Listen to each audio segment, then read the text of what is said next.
Location Shariatpur নড়িয়া। শরীয়তপুর নড়িয়া। হ্যাঁ। তো মাশাআল্লাহ ভাই, দেখতেছি তো সব বিটল। এই খামারের যাত্রা কবে থেকে শুরু? এই 2 বছর হয়েছে। 2 বছর। জি, আমি 4টা দিয়ে শুরু করেছিলাম, এখন 17টা আছে। 17টা। জি, মাশাআল্লাহ। 20টা ছিল, আপনার আরো 3টা বিক্রি করছি। 3টা বিক্রি করে দিচ্ছেন না? হ্যাঁ এখন কি এগুলো বিক্রি করে দিবেন? হ্যাঁ। ভাই ছাগলগুলো তো খুব সুন্দর, বিক্রিটা করবেন কেন? জি ভাই, আমার ব্যবসা আছে, ব্যবসায় হ্যাঁ, আমি সময় দিতে জানি, পারছি না। আপনার দোকান দেখে আসলাম। জি জি, আচ্ছা ব্যবসায় সময় দিতে পারছি না, এই জন্য আমি সব বিক্রি করে দিতে চাইছি। আচ্ছা আচ্ছা, মাশাআল্লাহ।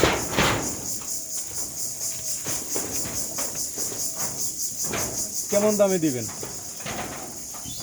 এই আপনার বিটল ছাগিগুলো আছে 70, 75, এরকম 60। আচ্ছা পাঠা আছে, এগুলো আলোচনা সাপেক্ষে। আচ্ছা আচ্ছা, আলোচনা করে নিতে পারবেন। জি, আচ্ছা, আপনার নাম্বারটা একটু বলে দেন, আমরা শর্ট একটা ভিডিও দিলাম, যাদের পছন্দ হয় নিবে। 013036555217। আচ্ছা আচ্ছা, এই নাম্বারে। হ্যাঁ, জি। ঠিক আছে।